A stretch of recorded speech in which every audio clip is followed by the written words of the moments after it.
আসসালামু আলাইকুম। সবাইকে শুভ সন্ধ্যা। সবাই কেমন আছেন? আমাকে নিশ্চয়ই শুনতে পাচ্ছেন এবং দেখতে পাচ্ছেন। কষ্ট করে একটু জানাবেন যে আমাকে ঠিকমতো শোনা যাচ্ছে কিনা এবং দেখা যাচ্ছে কিনা। যদি সবকিছু ঠিক থাকে আমরা 1 মিনিটের মধ্যেই আমরা ইনশাল্লাহ আমাদের ক্লাস শুরু করে দেব। গতকাল আমরা কমপ্লিটিং সেন্টেন্সের সবচেয়ে গুরুত্বপূর্ণ যে অংশটি আমরা গতকাল আনরিয়াল পাস্ট টেন্স বুঝেছি। আজকে আরেকটি খুবই গুরুত্বপূর্ণ টপিক, যেটি আমাদের শুধুমাত্র কমপ্লিটিং সেন্টেন্স নয়, ওভারঅল ইংলিশের সব টপিকের জন্য গুরুত্বপূর্ণ, সেটা হচ্ছে কন্ডিশনাল সেন্টেন্সের। আমরা গতকাল একটু আলোচনা করেছিলাম, আজকে পুরোটি ইনশাল্লাহ আমরা আজকে শেষ করব। আমাকে জাস্ট আপনারা একটু জানাবেন যে সবকিছু আপনারা ঠিকঠাক মতো দেখতে পাচ্ছেন কিনা, শুনতে পাচ্ছেন। আচ্ছা, অনেকে আছেন। ঋতু কেমন আছেন ভাই? আলহামদুলিল্লাহ ভালো আছি আপু। আচ্ছা, সাউন্ড ক্লিয়ার আছে। আসমা রহমান জুই বলেছেন। ওকে, ঠিক আছে। আমরা 30 সেকেন্ড সময় নিচ্ছি, কারণ অনেকেই যেহেতু মাত্র শুরু করলাম, অনেকে আমাদের সাথে যুক্ত হবে। আমরা 30 সেকেন্ডের মধ্যে ইনশাল্লাহ আমরা শুরু করে দিব।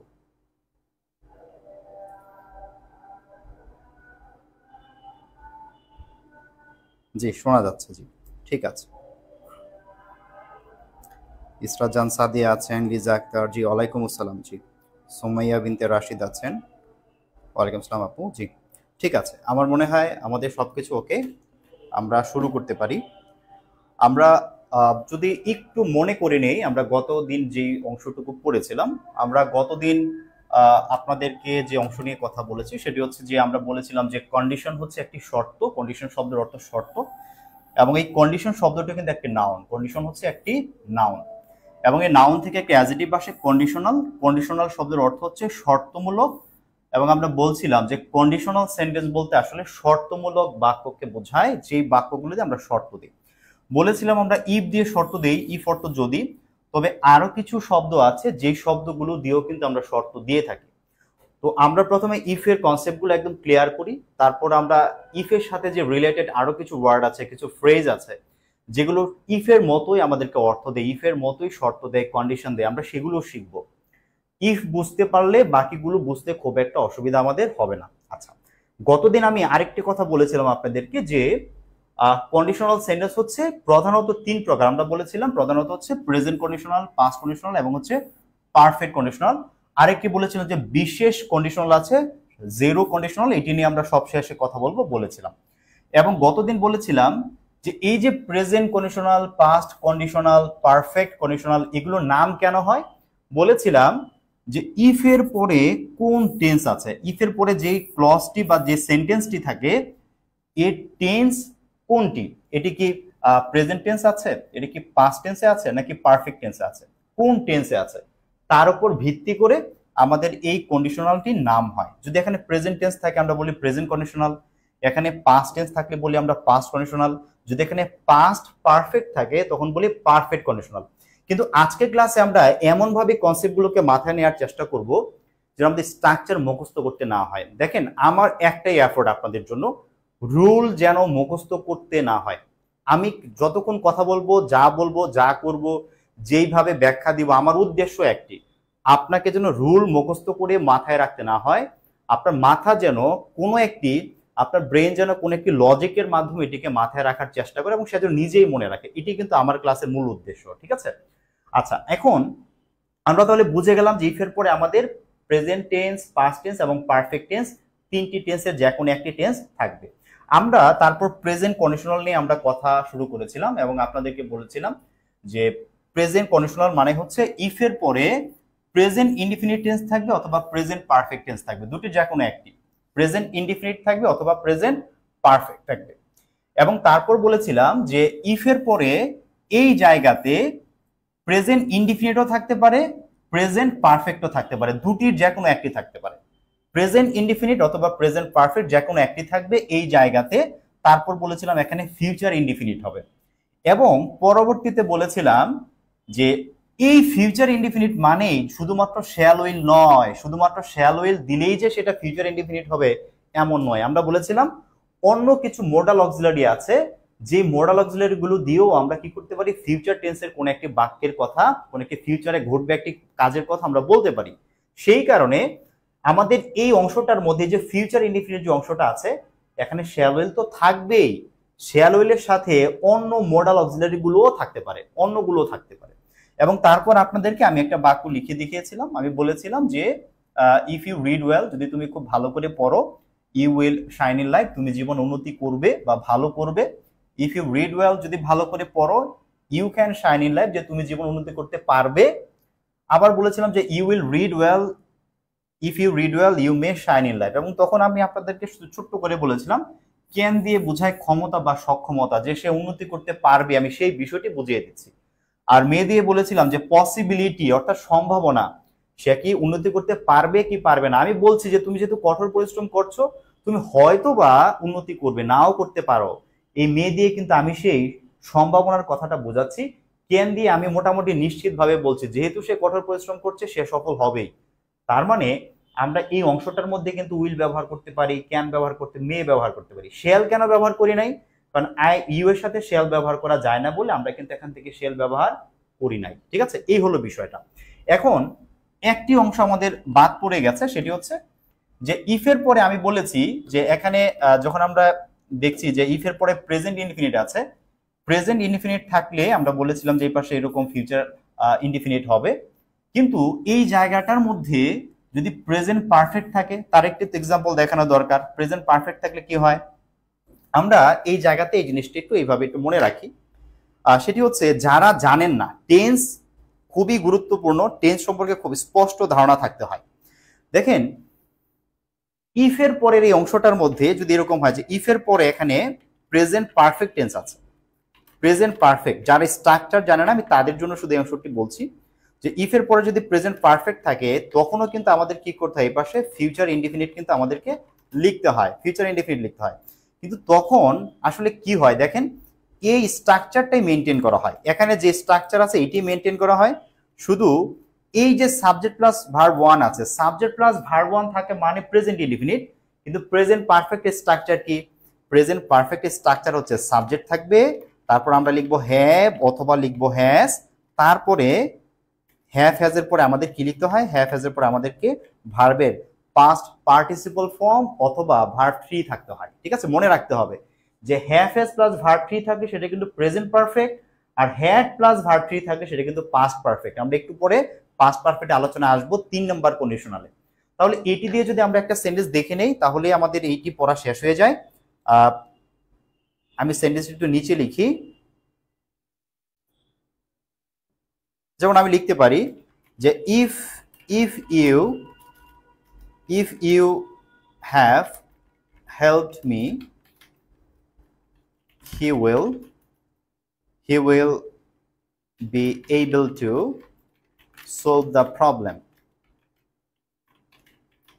এই যে অংশটি দেখুন, আমরা এখানে কি করেছি, আমরা কিন্তু এখানে ভাই ইফ এর পরে দেখেন, ইফ এর পরে সাবজেক্ট প্লাস হ্যাভ থেকে হ্যাভ নিয়েছি, ভার্ব থ্রি দিয়েছি, তার মানে এটা কি হয়ে গেছে, এটা এখন প্রেজেন্ট পারফেক্ট টেন্স হয়েছে। ইফ এর পরে প্রেজেন্ট ইনডিফিনিট থাকুক, প্রেজেন্ট পারফেক্ট থাকুক, এই পাশে কি হবে, ফিউচার ইনডিফিনিট হবে। এই যে সাবজেক্ট শ্যাল বা উইল, এখানে হি এর সাথে আমরা শ্যাল লিখতে পারবো, উইল লিখেছি, আর বি কিন্তু একটা ভার্ব ওয়ান, বি কি একটা ভার্ব ওয়ান, আর এখানে এবল হচ্ছে একটা অ্যাডজেক্টিভ। ঠিক আছে, এই যে আমরা সাবজেক্টের পরে shall will plus verb one লিখলাম, এখন কিন্তু আমাদের এটি কি হয়ে গেছে, আমাদের এটি ফিউচার ইনডিফিনিট হয়ে গেছে। সো 1 নম্বর কন্ডিশনাল মূল বেসিকটা হচ্ছে এটি, যে আমরা সাবজেক্ট প্লাস প্রেজেন্ট যদি পাই, ইফ প্লাস প্রেজেন্ট যদি পাই, আমরা এই পাশে কিন্তু এরকম ভাবে চারটা যে মডেল লিখেছি, চারটার যে কোনো একটা দিয়ে আমরা কি করব, বাক্যগুলো লিখবো। এই বিষয়ে এত আলোচনা কেন করলাম, কারণ এইটা আপনি ভালো বুঝলে পাস্টেরটা খুব সহজে বুঝে যাবেন, সেই জন্য এত কথা বললাম। ঠিক আছে, আচ্ছা, আমার মনে হয় এখানে আপনাদের কোনো কোয়েশ্চেন নাই, আপনাদের সবকিছু ঠিক আছে। তাহলে আসুন আমরা এবার 2 নম্বর কন্ডিশনালে চলে যাই। আমরা 2 নম্বর কন্ডিশনালে যাব, সেটা হচ্ছে আমরা কন্ডিশনাল সেন্টেন্স, আমরা এখন পড়ব পাস্ট কন্ডিশনাল। ঠিক আছে, পাস্ট কন্ডিশনাল। আপনারা না বুঝতে পারলে কিন্তু বলবেন, আমি একটু রিভিউ করে নিলাম গত ক্লাসের পড়াটা, কারণ যেহেতু আজকের পুরো টপিকটাই রিলেটেড, এই জন্য একটু মনে করিয়ে নিলাম যাতে করে আমাদের মাথায় রাখতে সুবিধা হয়। এখন আমি আপনাদেরকে এই পাস্ট কন্ডিশনাল যেটি 2 নাম্বার যে কন্ডিশনাল আছে, এটি পড়ানোর আগে একটা ছোট্ট কথা বলবো আপনাদেরকে, ছোট্ট একটা কথা বলে নিতে চাই। সেটি হচ্ছে যে আপনারা মোডাল অক্সিলারি গুলো কিন্তু চিনেন, অধিকাংশই চিনেন। যদি সবগুলো নাও চিনেন, মোটামুটি হয়তো বা আপনাদের সবারই জানা চেনা আছে, ঠিক আছে? আমরা জানি যে মোডাল হচ্ছে can, could, shall, should, will, would, must, need, dare, এরকম অনেকগুলো মোডাল অক্সিলারি আছে। এই মোডালগুলোর পরে আমরা বলি যে ভার্ব ওয়ান বসে, আমরা বলি যে ভার্ব ওয়ান বসে। কিন্তু আজকে থেকে আমরা এই কথাটি না বলে আমরা বলবো মোডালের পরে বেস ফর্ম বসে। আমরা এই কথাটি বলে নিব, খুবই গুরুত্বপূর্ণ বিষয়। এটি বুঝতে আপনি অনেক জায়গাতে আপনি ভুল লেখা থেকে বেঁচে যাবেন, ঠিক আছে? ভুল লেখা থেকে বেঁচে যাবেন আপনি। আফরোজা লিমা, সাবটাইটেল আপনাকে অফ করতে হবে আপু। আপনার ওখানে অপশন আছে, সাবটাইটেল তো আমি অন করিনি, আপনি অন করেছেন। আপনার লাইভে আপনি দেখেন ওখানে অপশন আছে এটি বন্ধ করার, আপনাকে বন্ধ করে দিতে হবে, ঠিক আছে? এটি আপনার করতে হবে। যার এখানে সাবটাইটেল আসছে তিনি চাইলে তার ওখানে সেটিং আছে, তিনি বন্ধ করে নেবেন, তাহলে আপনাকে আর ফেসবুক সাবটাইটেল দেখাবে না, ঠিক আছে? আচ্ছা, আমি বলছি যে modal auxiliary plus verb one না বলে বেস ফর্ম মানে বলতে হবে। দেখেন, যেহেতু আমাদের কোর্সটি আপনাদেরকে একদম বেসিক থেকে শেখাচ্ছি, কিছু কনসেপ্ট আমি কিন্তু জায়গায় জায়গায় বলবো যেগুলো আমাদের পরের আলোচনায় লাগবে। যেরকম রাইট ফর্ম অফ ভার্বে গেলে কিন্তু এই সেম আলোচনাটা লাগবে, বাট এখানে বুঝলে আপনি বাক্যের মধ্যে কি ঘটে ভালো করে বুঝতে পারবেন, সেই জন্য কথাগুলো বলছি। এখন আমাকে সহজেই আপনি প্রশ্ন করতে পারেন যে ভাইয়া বেস ফর্ম আর ভার্ব ওয়ান তো একই জিনিস আমরা পড়ে আসছি, তাহলে এখানে আলাদা করে বেস ফর্ম কেন বলতে হবে, কেন বলতে হয়? আসেন আমরা ছোট্ট করে একটি বিষয় বুঝি। আমরা সব সময় ভার্বের 3টি ফর্ম পড়ে আসছি, একটি হচ্ছে present form, past form, past participle form. 3টি ফর্ম আমরা পড়ে আসছি। ফর্মগুলো কি কি আমি যদি বলি, একটু বুঝেন, এই কনসেপ্টটি বুঝলে অনেকগুলো ভুল লেখা থেকে আপনি বেঁচে যাবেন। আমরা পড়ে আসছি ভার্বের হচ্ছে একটি ফর্ম হচ্ছে প্রেজেন্ট ফর্ম, প্রেজেন্ট ফর্ম থাকে, এবং প্রেজেন্ট ফর্মকে আমরা সংক্ষেপে বলি ভার্ব ওয়ান। ভার্বের আরেকটি ফর্ম আছে, সেটিকে আমরা বলছি যে পাস্ট ফর্ম, এবং এই পাস্ট ফর্মকে আমরা সংক্ষেপে কি বলি, আমরা এই পাস্ট ফর্মকে সংক্ষেপে বলি ভার্ব টু। এবং আরেকটি আছে, সেটিকে আমরা বলছি পাস্ট পার্টিসিপল ফর্ম, পাস্ট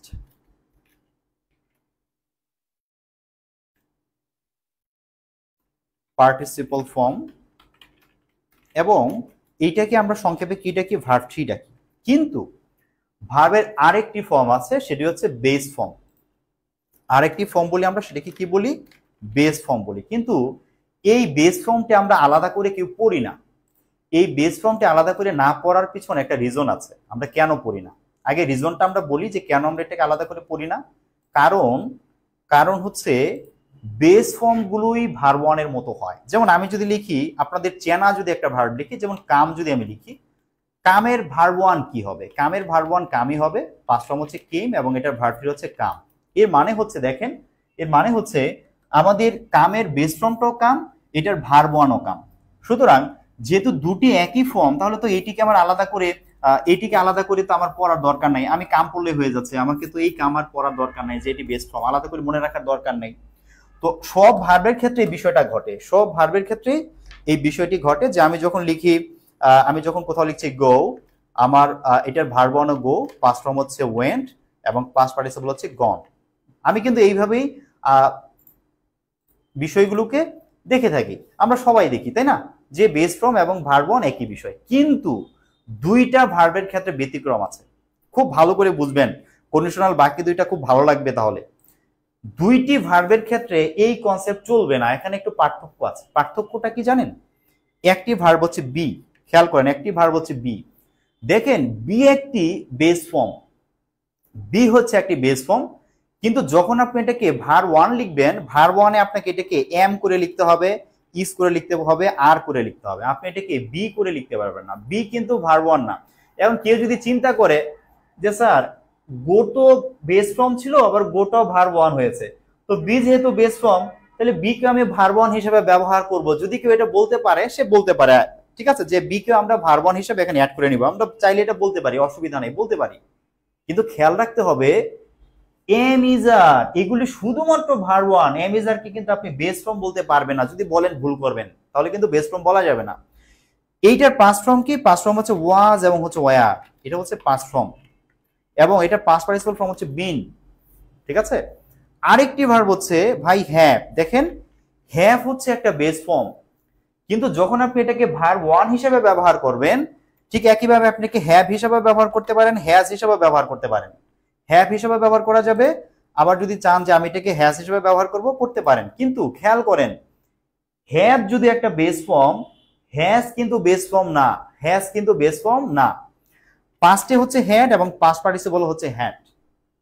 তার মানে আমরা দুইটা ভার্ব দেখলাম, যে বি একটা base form, am, is, are, was, were, been এগুলো কোনোটাই বেস ফর্ম না।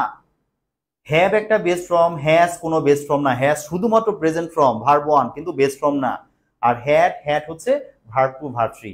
এইবার ভালো করে শুনেন কি কি বলি, কয়েকটা খুব গুরুত্বপূর্ণ বিষয় এখান থেকে শিখে নিব। খেয়াল করেন, টু এর পরে আমাদেরকে ভার্বের কি লিখতে হয়? বেস ফর্ম লিখতে হয়। টু এর পরে ভার্বের বেস ফর্ম লিখতে হবে। তার মানে আপনি যদি চান যে টু এর পরে আপনি হ্যাজ লিখবেন, আপনি টু এর পরে হ্যাজ লিখবেন, ভাই হবে না। আপনাকে, আপনি যদি চান যে টু এর পরে আপনি হ্যাজ লিখবেন, হ্যাজ লিখলে এটা কাটা যাবে। কেন কাটা যাবে? কারণ হ্যাজ এটি কোনো বেস ফর্ম না। টু এর পরে আমাকে বেস ফর্ম লিখতে হবে, ভার্ব ওয়ান না ভাই, বেস ফর্ম লিখতে হবে টু এর পরে। সো যখন আপনি টু এর পরে লিখবেন, আপনাকে অবশ্যই হ্যাভ লিখতে হবে। কি লিখতে হবে? হ্যাভ। আপনি কোনোভাবেই হ্যাজ লিখতে পারবেন না। আরেকটি বিষয় হচ্ছে, যত মোডাল আছে, যত মোডাল অক্সিলারি ভার্ব আছে, যত মোডাল, সব মোডালের পরে বেস ফর্ম বসবে। আমি একটু আগে লিখলাম না যে মোডালের পরে বেস ফর্ম বসে? যেহেতু বেস ফর্ম বসে, আপনি কিন্তু মোডালের পরে হ্যাজ লিখতে পারবেন না, আপনি কিন্তু হ্যাড লিখতে পারবেন না, লিখলে ভুল হবে। মোডালের পরে হ্যাজও লেখা যাবে না, হ্যাডও লেখা যাবে না, কি লিখতে হবে? Base form. বেস ফর্ম কি? হ্যাভ। সো যত মোডাল আছে, সকল মোডালের পরে আপনি হ্যাভ লিখতে পারবেন, কোনোভাবেই হ্যাজ এবং হ্যাড লিখা যাবে না, হ্যাভ এবং হ্যাজ লিখা যাবে না। ঠিক আছে, আমরা ক্লিয়ার হলাম এই দুইটা কনসেপ্ট। ঠিক আছে, যে আমরা কি করব, টু এর পরে সবসময় বেস ফর্ম লিখবো, আর মোডালের পরে সবসময় বেস ফর্ম লিখবো। আরেকটি জায়গা, সেটি কি? আইএনজি যোগ করার সময় আপনি যখন কোথাও আইএনজি যোগ করবেন, অবশ্যই আপনাকে বেস ফর্মের সাথে আপনাকে আইএনজি যোগ করতে হবে। খেয়াল করবেন, আপনি যখন আইএনজি যোগ করবেন, কার সাথে করতে হবে? শুধুমাত্র বেস ফর্মের সাথে আইএনজি যোগ করা যাবে। এই জন্য ভাই, আপনাকে যদি কেউ বলে যে তুমি হ্যাডের সাথে আইএনজি যোগ করো, যদি আপনাকে কেউ বলে হেডের সাথে আইএনজি যোগ করো, আপনি চাইলেও হেডিং লিখতে পারবেন না, হেডিং লিখতে পারবেন না, লিখলে ভুল হবে। হেডিং লেখা যাবে না, হেড তো বেস ফর্ম না, লেখা যাবে না। বেস ফর্ম কি? বেস ফর্ম কি? হ্যাজ। যে হ্যাজের সাথে আইএনজি যোগ করতে বলেছে, এজন্য হ্যাজিং লিখে দিব, লেখা যাবে? যাবে না, কারণ হ্যাজও বেস ফর্ম না। Base form K? হ্যাভ। হ্যাভের সাথে আইএনজি দিতে হবে। সো আপনাকে যদি কেউ বলে যে হ্যাজের সাথে আইএনজি দাও, হেডের সাথে আইএনজি দাও, যার সাথে আইএনজি দিতে বলুক, আপনাকে আইএনজি যোগ করতে হবে হ্যাভের সাথে। যদি কেউ বলে যে তুমি হেডের সাথে আইএনজি যোগ করো, তো যোগ করো, আপনি কি করবেন? আপনি প্রথমে লিখবেন হ্যাভ, সেই হ্যাভের সাথে আইএনজি যোগ করে লিখতে হবে হ্যাভিং। সেম ওয়েতে কেউ যদি বলে যে তুমি ওয়াজের সাথে আইএনজি যোগ করো, ওয়াজের বেস ফর্ম কি? ওয়াজের বেস ফর্ম হচ্ছে বি, তাহলে আপনি প্রথম ওয়াজকে বি করবেন বেস ফর্ম, তারপরে তার সাথে আপনাকে আইএনজি যোগ করতে হবে, অন্যথায় আপনার ভুল হবে, অন্যথায় ভুল হবে। তাহলে এই তিনটি গুরুত্বপূর্ণ জায়গা আমরা মনে রাখবো। টু এর পরে বেস ফর্ম, মোডালের পরে বেস ফর্ম, যখনই আইএনজি দিব বেস ফর্ম, ভার্ব ওয়ানের সাথে আইএনজি হবে বেস ফর্মের সাথে। ঠিক আছে, আমার মনে হয় কনসেপ্ট একদম ক্লিয়ার হয়েছে আপনাদের। এই অংশগুলো আমাদের আরো লাগবে। আমরা যখন ভয়েস চেঞ্জিং শিখবো, সেম ওয়েতে আমাদের বি ভার্ব সামনে আসবে। রাইট ফর্ম অফ ভার্ব পড়তে যাব, বি ভার্ব সামনে আসবে, বারবার বি ভার্বগুলো আমাদের সামনে আসবে, এবং এই হ্যাভের বেস ফর্মের ব্যাপারটা সামনে আসবে। কিভাবে এটা কাজ করে আমি এখন আপনাদের 2 নম্বর কন্ডিশনাল, 3 নম্বর কন্ডিশনালের বিষয়গুলো দেখাবো। আমার মনে হয় আপনারা লেখাগুলো বুঝেছেন। আমি এটা মুছে দিলাম, আশা করছি অসুবিধা হবে না। আমি এখানে লিখে দিয়েছি যে টু এর পরে বেস ফর্ম হবে। আর একটু ছোট্ট করে লিখে দিই যে মডালের পরে আমরা যত মডাল আছে, আমরা সেই মডালের পরে আমরা কি করব? বেস ফর্ম দিব। এবং আরেকটি বললাম যে যখন আমরা কোনো ভার্বের সাথে আইএনজি দিব, তখন আমরা বেস ফর্মের সাথে আমরা কি করব? আমরা আইএনজি দিব। ওকে, একদম ক্লিয়ার।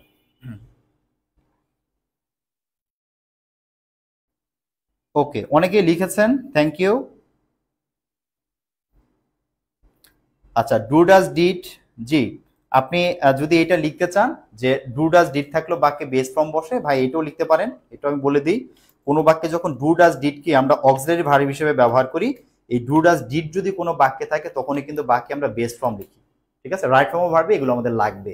এখন আমি কন্ডিশনালের মধ্যেই আলোচনাটা করে রাখলাম, পরে আমাদের এগুলো আমাদের অনেক হেল্প করবে, অনেক প্রশ্ন সমাধান করার ক্ষেত্রে আমাদের এগুলো কাজে দিবে ইনশাআল্লাহ। আচ্ছা, আমার প্রথম ক্লাসের যেই নোটটি আছে এটি আপনারা আমার যে ফেসবুক প্রোফাইল আছে সেই প্রোফাইলের ওয়ালে গেলেই পাবেন। আমি আমার প্রোফাইলের লিংক কমেন্টে এবং হচ্ছে এখানে ডেসক্রিপশনে দেয়া আছে, আপনারা ওখান থেকে আমার প্রোফাইলে গিয়ে এটা ডাউনলোড করে নিতে পারেন। ঠিক আছে, আজকে ক্লাসের নোটটি ওখানে পাওয়া যাবে এবং আপনাদের 2 দিন পরে প্র্যাকটিস শিট দিব এই টপিকের উপরে। টপিকটা শেষ হয়ে গেলে সেটিও আপনারা ওখান থেকে নিয়ে নিতে পারবেন। সাজেশন দিব এই টপিকের কোনগুলো আমাদের বেশি দরকার, হ্যাঁ এগুলো আপনারা আমার প্রোফাইল থেকে নিয়ে নিতে পারবেন ইনশাআল্লাহ। আচ্ছা, এখন আসেন আমরা 2 নাম্বার যে কন্ডিশনালটা পড়া শুরু করছি আমরা সেটাতে আসি। আমরা এখানে বেসিকটা নিয়ে নিলাম। আমি পাস্ট কন্ডিশনালের মানে আলোচনা শুরু করছি। পাস্ট কন্ডিশনাল, হ্যাঁ আমরা যাব এখন পাস্ট কন্ডিশনালের আলোচনায়। দেখেন আমি প্রথমেই যে বিষয়টা বলবো যে এই যে বলছি পাস্ট কন্ডিশনাল, এতে করে কি বোঝা যায় বলেন তো? আমরা বলেছিলাম ইফ এর পরে কি আছে সেই অনুযায়ী কন্ডিশনালটার নাম হয়। এতে করে আমরা বুঝি যে এখানে ইফ এর পরে কি থাকবে, ইফ এর পরে পাস্ট ইনডিফিনিট টেন্স থাকবে, পাস্ট ইনডিফিনিট। এবং পাস্ট ইনডিফিনিট যেখানে থাকবে এই পাস্ট ইনডিফিনিটের যে পরের অংশটা, এই অংশটাকে বলা হয়, এই অংশটাকে বলা হয় পাস্ট কন্ডিশনাল। এই অংশটাকে আমরা নাম দিচ্ছি পাস্ট কন্ডিশনাল। পাস্ট কন্ডিশনাল বলতে আসলে কি বোঝায়? পাস্ট কন্ডিশনাল বলতে বোঝায়, যদি আমরা ফুল স্ট্রাকচারটা লিখি, ইফের সাথে আমরা বলেছি কি ইফের সাথে পাস্ট ইনডিফিনিট হবে না। পাস্ট ইনডিফিনিট স্ট্রাকচার হচ্ছে সাবজেক্ট প্লাস ভার্ব টু। ইফের পরে সাবজেক্ট প্লাস ভার্ব টু থাকলে বলি পাস্ট ইনডিফিনিট। ওকে, এইবার দেখেন পরের অংশটা কি হবে? Subject plus should, would, could, might plus verb one হবে, প্লাস ভার্ব ওয়ান হবে। এখন আপনি যদি মুখস্থ করেন, আপনি মুখস্থ করলে আপনি মুখস্থ রাখতে পারেন, কিন্তু আমি যেভাবে বলছি যে এইভাবে মনে রাখেন, মুখস্থ করতে হবে না। বিষয়টা কি আমি একটু বুঝাই আপনাদেরকে, একটু খেয়াল করেন তো। আমাদের প্রেজেন্ট কন্ডিশনাল স্ট্রাকচারটা কি ছিল? আমরা যে প্রেজেন্ট কন্ডিশনাল লিখেছিলাম এই স্ট্রাকচারটা আমরা একটু খেয়াল করি। এই স্ট্রাকচারটা থেকে আমরা এটা একটু রিলেট করে পড়লে আমাদের জন্য খুবই মনে রাখা সহজ হবে। আপনি একটু দেখেন, একটু যদি তাকান, এইটা ছিল আমাদের প্রেজেন্ট কন্ডিশনাল স্ট্রাকচার। এবং প্রেজেন্ট কন্ডিশনাল আপনি দেখেন যে এই পাশে সাবজেক্টের পরে কি ছিল? ভার্ব ওয়ান ছিল না? যখন এই পাশে ভার্ব ওয়ান থাকে প্রেজেন্ট ইনডিফিনিট টেন্স, তখন এই যে মডালগুলো, এই মডালগুলো সবগুলো প্রেজেন্ট টেন্সে থাকে। দেখেন শ্যাল প্রেজেন্ট টেন্সে আছে, will present tense, can present tense, May present tense. যেমন ক্যান এর পাস্ট ফর্ম হচ্ছে কুড, মে এর পাস্ট ফর্ম হচ্ছে মাইট। এখানে এগুলো সবগুলো প্রেজেন্ট ফর্মে আছে। আর এদের পরে যে ভার্ব ওয়ানটা বসতেছে, কেন ভার্ব ওয়ান বসছে? কারণ এগুলো মডাল না, মডালের পরে কি বসে? বেস ফর্ম বসে। আমরা কিন্তু যদিও ভার্ব ওয়ান লিখছি কিন্তু এটা কিন্তু বেস ফর্ম, তাই না? আমরা শিখলাম একটু আগে যে মডালের পরে বেস ফর্ম বসে। সো এখানে ভার্ব ওয়ান মানে এটা কিন্তু বেস ফর্ম হিসাবে আছে। সেম ওয়েতে এই বাক্যে কি করছে দেখেন তো, এই বাক্যে এই যে ভার্ব টু এইটা পাস্ট হয়ে গেল, এই ভার্ব ওয়ানটা ধরেন পাস্ট হয়ে গেল।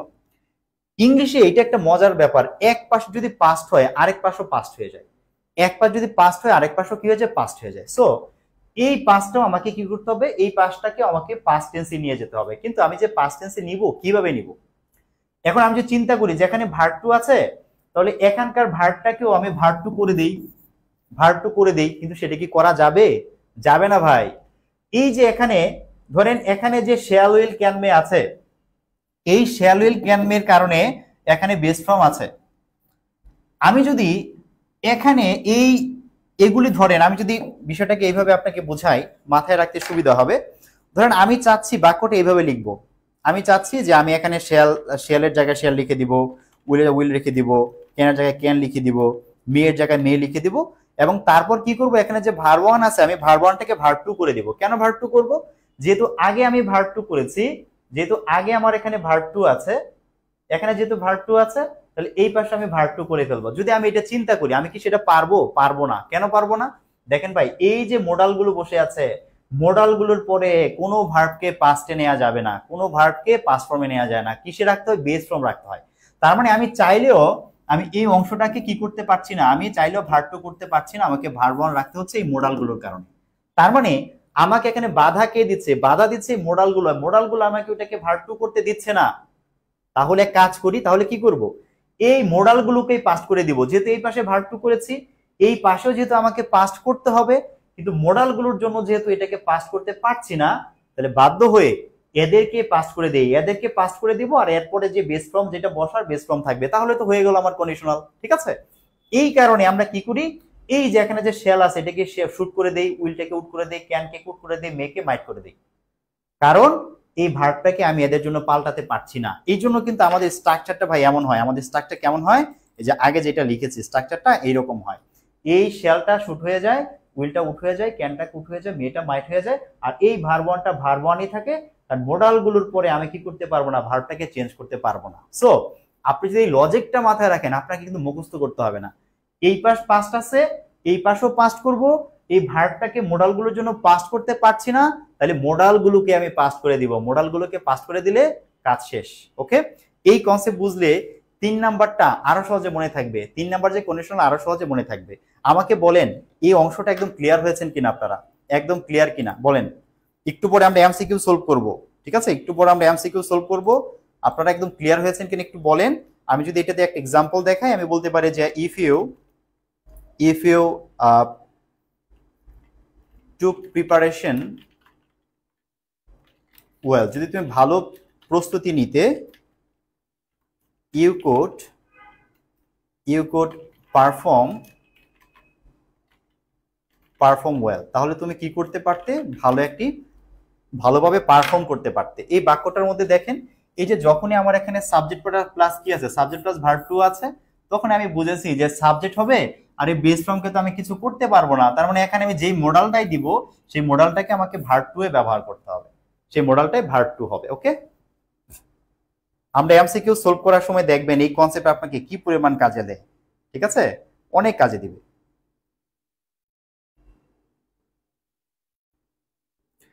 ওকে, এবার আসেন আমরা যদি এই অংশটুকু ক্লিয়ার হই, আমরা চলে যাব কন্ডিশনালের 3 নাম্বার রুলে। 3 নাম্বারে যাব। এখন আমাদের আলোচনার বিষয় হচ্ছে পারফেক্ট কন্ডিশনাল। পারফেক্ট কন্ডিশনালের বিষয়টা হচ্ছে, আমরা বলেছি ইফ এর পরে যে টেন্স থাকে সেই অনুযায়ী আমাদের কন্ডিশনাল টেন্স হয়। সো ইফ এর পরে এখানে কি থাকবে? এখানে থাকবে পাস্ট পারফেক্ট টেন্স থাকবে, পাস্ট পারফেক্ট টেন্স থাকবে। এবং এই পাস্ট পারফেক্টের যে পরের অংশটি থাকে, সেই অংশটিকে আমরা বলছি পারফেক্ট কন্ডিশনাল। পারফেক্ট কন্ডিশনালের মূল বিষয়টা হলো যে যদি আমরা স্ট্রাকচার ফলো করি, একটু খেয়াল করবেন, স্ট্রাকচার হচ্ছে ইফ আসবে, ইফ এর পরে আমরা লিখবো পাস্ট পারফেক্ট টেন্স। মানে পাস্ট পারফেক্ট হচ্ছে সাবজেক্টের পরে আমাদের থাকবে হ্যাড, হ্যাডের পরে থাকবে ভার্ব থ্রি, হ্যাডের পরে আমাদের ভার্ব থ্রি থাকবে, সাবজেক্ট হ্যাড ভার্ব থ্রি থাকবে। এখন আপনি দেখেন আমাদের পাস্টে ছিল ভার্ব টু, কিন্তু এখানে হ্যাড প্লাস ভার্ব থ্রি আসছে না। এখানে যেহেতু হ্যাড আসছে ভাই, পরের অংশটাতে একটা হ্যাড আসবে। এই অংশে যেহেতু হ্যাড আছে, পরের অংশে একটা হ্যাড থাকবে। এই পাশ যেহেতু পারফেক্ট, ওই পাশটাও পারফেক্টের মতো হবে, ওই জিনিসটাও পারফেক্টের মতো হবে। সেটা কিভাবে হয়? আমরা কি করব, আমাদের পুরো যে মানে আমরা ওখানে যেটা পড়েছিলাম যে সাবজেক্ট থাকবে, সাবজেক্টের পরে সেই শুট, হ্যাঁ সেই শুট, তারপরে সেই কুট, তারপরে সেই আচ্ছা উটটা আগে লিখি, ম্যাচ হবে উট, তারপর হচ্ছে আমরা লিখবো কুট, এবং সবশেষে আছে কি আমাদের মাইট আছে। ভাই এই সব ঠিক থাকবে।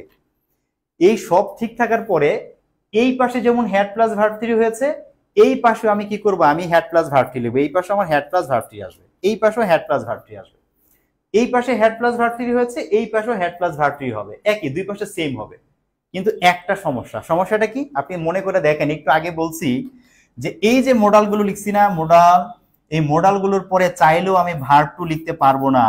মডালগুলোর পরে আমাকে কি লিখতে হবে? বেস ফর্ম লিখতে হবে। মডালগুলোর পরে কি লিখতে হবে? Base form. এই হেডের বেস ফর্ম কি? হেডের বেস ফর্ম হ্যাভ। এই কারণে ভাই এখানে হেড লিখতে পারি না, এই জন্য আমরা কি লিখি? হ্যাভ লিখি। অর্থাৎ এটা তো একটা পাস্ট না, এটা তো পাস্ট টেন্সে আছে। পাস্ট মানে পাস্ট পারফেক্ট আছে, হেড প্লাস ভার্ব থ্রি। আপনাকে মনে রাখতে হবে এই পাশে যদি হেড প্লাস ভার্ব থ্রি, ওই পাশে হেড প্লাস ভার্ব থ্রি। কিন্তু এই পাশে হেড লিখতে পারবো না, মডালগুলোর পরে আমাকে বেস ফর্ম লিখতে হবে। সো এই পাশে আমাকে হ্যাভ লিখতে হবে। ঠিক আছে, দেখেন তো এরপর কি স্ট্রাকচার মুখস্থ করা লাগবে? স্ট্রাকচার মুখস্থ করা লাগবে। মডালের পরে আমি হেড লিখতে পারবো না, আমি কি লিখবো? হ্যাভ লিখবো, হ্যাভ। মডালের পরে আমাকে বেস ফর্ম লিখতে হবে, হ্যাভ লিখেছি। এরপর কি মুখস্থ করার দরকার আছে? বলেন, মুখস্থ করার কিন্তু দরকার নাই। এই অংশগুলো পড়লে আমার মনে হয় না আপনাদের মুখস্থ করে আপনাদের এই জিনিসগুলোকে পরীক্ষায় অ্যাপ্লাই করতে হবে। একদম লজিকলি ম্যাথের মতো আপনার মাথায় থাকার কথা। ঠিক আছে, একদম মনে থাকার কথা।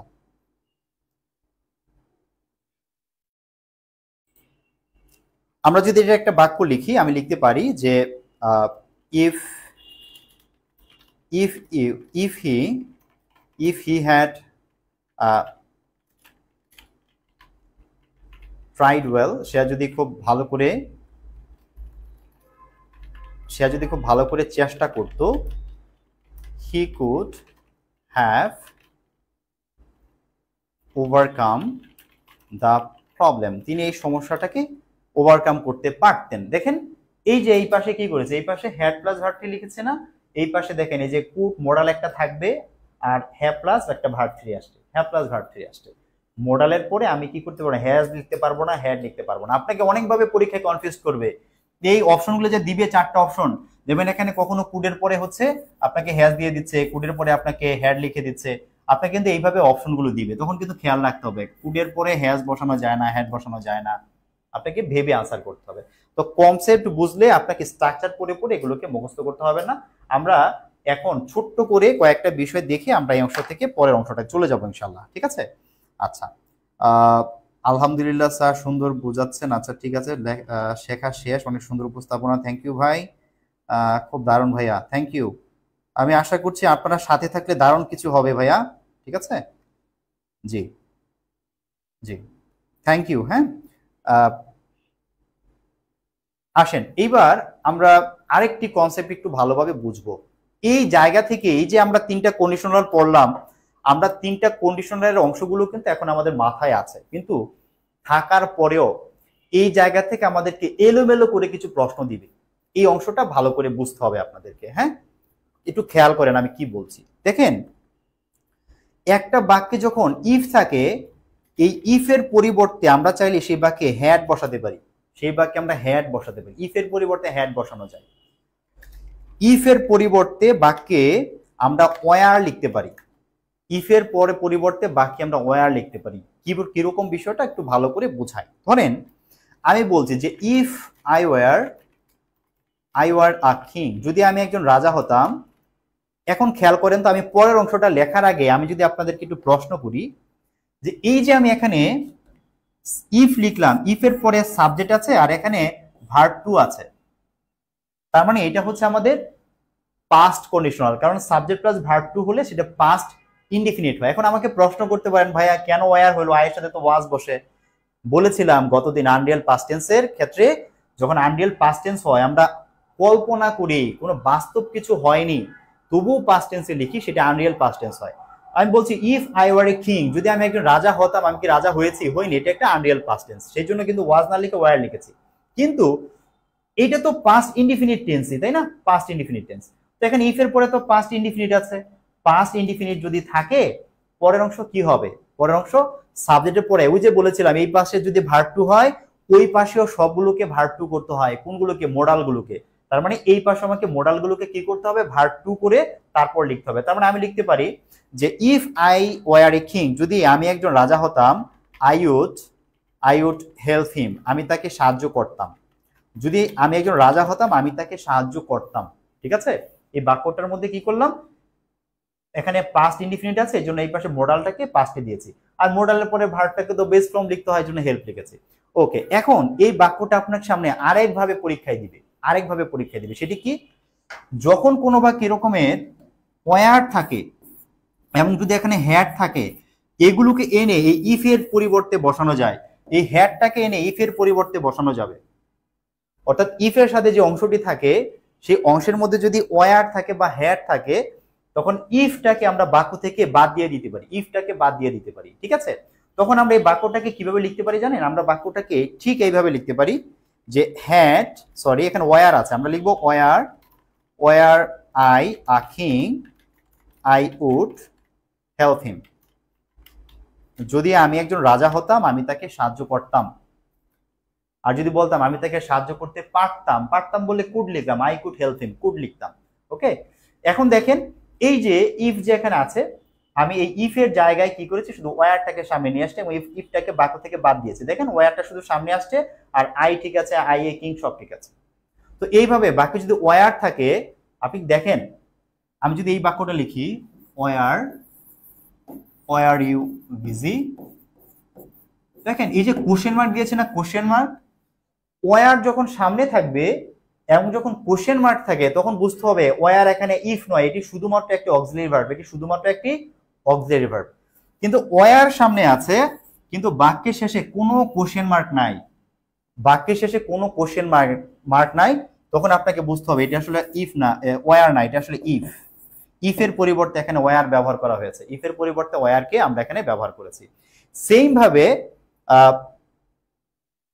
আমরা যেটি করতে পারি, হ্যাডকেও আমরা এইভাবে ব্যবহার করতে পারি। কেমন দেখেন, হ্যাডকেও আমরা ব্যবহার করতে পারি। যেমন আমি যদি একটা বাক্য লিখি যে ইফ আই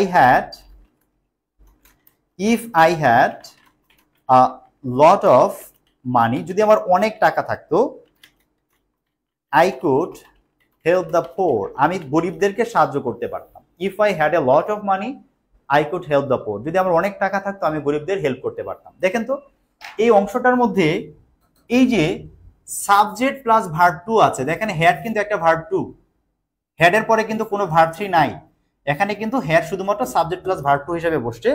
এই জন্য আমরা এই পাশে পাস্ট কন্ডিশনালের জন্য subject plus could plus verb one লিখেছি, subject plus could plus verb one লিখেছি। ঠিক আছে, এখানে হ্যাড আছে না, আমি চাইলে হ্যাডটাকে এখন ইফের পরিবর্তে বাক্যে লিখতে পারি, ইফের পরিবর্তে আমি এখন হ্যাডকে লিখতে পারি। আমি এই বাক্যটাকে চেঞ্জ করে লিখতে পারি had I a lot of মানি, যদি আমার অনেক টাকা থাকতো, এই হ্যাড মানে হচ্ছে কি, এই হ্যাড মানে হচ্ছে if I could help the poor, আমি গরিবদের সাহায্য করতে পারতাম। Had I a lot of money I could help the poor. Okay, আমি আশা করছি একটু বুঝেছেন। ওয়ার এবং হ্যাডকে আমরা ইফের পরিবর্তে বাক্যে ব্যবহার করতে পারি। তার মানে পরীক্ষাতে যদি এরকম হ্যাড সামনে দিয়ে দেয়, আপনাকে বুঝতে হবে যে এখানে আসলে এই হ্যাড না, এখানে আসলে কি আছে, এই হ্যাডের জায়গাতে ইফ আছে এবং এটা আমার সাবজেক্ট আই, আর এই হ্যাডটা হচ্ছে এটার পরে আছে। আপনাকে এইভাবে স্ট্রাকচারটা বুঝে তারপর আপনাকে কি করতে হবে, বাকি মানে আনসারটা আপনাকে করতে হবে। কনসেপ্ট আমি আশা করছি ক্লিয়ার হয়েছেন। এই অংশটুকু যদি আপনাদের ক্লিয়ার থাকে, আমি কিন্তু এখন নিউ একটা কনসেপ্টে যাব।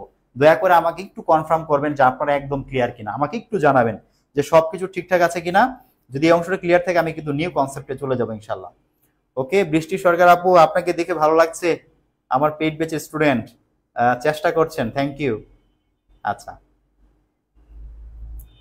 ওকে, আমার মনে হয় আপনাদের কোনো প্রবলেম নাই।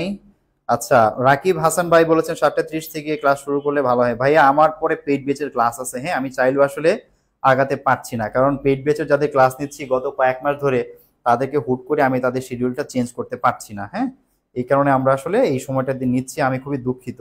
তবে আমাদের ক্লাসগুলো রেকর্ড আমরা রাখছি, আপনাদের যাদের অসুবিধা আপনারা দেখে নেবেন। হ্যাঁ, আপনাদের জন্য তো আমরা ক্লাসগুলিকে একদম ডিলিট করে দিচ্ছি না, রাখছি। আমি জানি সবার একই সময় আমাদের ক্লাস করা সম্ভব হয় না। হ্যাঁ, অদিতে প্রাইমারি ক্লাস নিচ্ছেন কি ভাইয়া? না, আমি আর অদিতিতে প্রাইমারি ক্লাস নিচ্ছি না, আমি এখন শুধু নিজের প্ল্যাটফর্মে কাজ করছি, অদিতিতে আমি আপাতত নেই। হ্যাঁ, আচ্ছা, আর হেডলাইন লিখে দিলে ভালো হয় আপু। আনরিয়াল পাস্ট টেন্সের মানে আমাদের কমপ্লিটিং সেন্টেন্সের ক্লাস হচ্ছে, আপনি আমাদের নিয়মিত ফলো করলে জানবেন যে কোন টপিকের ক্লাস হচ্ছে। হ্যাঁ, হঠাৎ করে একটা ক্লাস আসলে তো একটু সমস্যা হবেই। আচ্ছা আচ্ছা, লিটন ভাই আমরা প্র্যাকটিস করব, আমরা কিছুক্ষণের মধ্যে প্র্যাকটিস করব। যদি আপনাদের এই কনসেপ্টগুলো ক্লিয়ার হয়, এইবার আপনাদের সবার জন্য আমার একটা প্রশ্ন, শুধু প্রশ্নটার উত্তরটা দিবেন যে যেই বাক্যটা আমি লিখব এটি কি আমাদের কন্ডিশনাল সেন্টেন্সের 2 নাম্বার রুল, অর্থাৎ পাস্ট কন্ডিশনাল হবে নাকি পারফেক্ট কন্ডিশনাল হবে, কোনটাতে হবে এবং কেন হবে, আমাকে উত্তরটা লিখে দিবেন। শুধুমাত্র, সবারকে লিখতে হবে না, যে কয়জন পারেন, যে বাক্যটি দেখে চিন্তা করতে হবে, আচ্ছা এটিকে আমি 2 নাম্বার কন্ডিশনাল করব নাকি 3 নাম্বার কন্ডিশনাল, পাস্ট কন্ডিশনালে করব নাকি পারফেক্ট কন্ডিশনালে করব, কোনটাতে করব, শুধু এই উত্তরটা দিবেন। কারণ এইটা দিয়ে আপনাকে পরীক্ষাতে কনফিউজ করা অনেক সহজ। যিনি প্রশ্ন করবেন তিনি আপনাকে চাইলেই খুব সুন্দর করে এটিতে কনফিউজ করবেন। এই বাক্যটা দেখেন, ধরুন লেখা আছে যে হ্যাড আই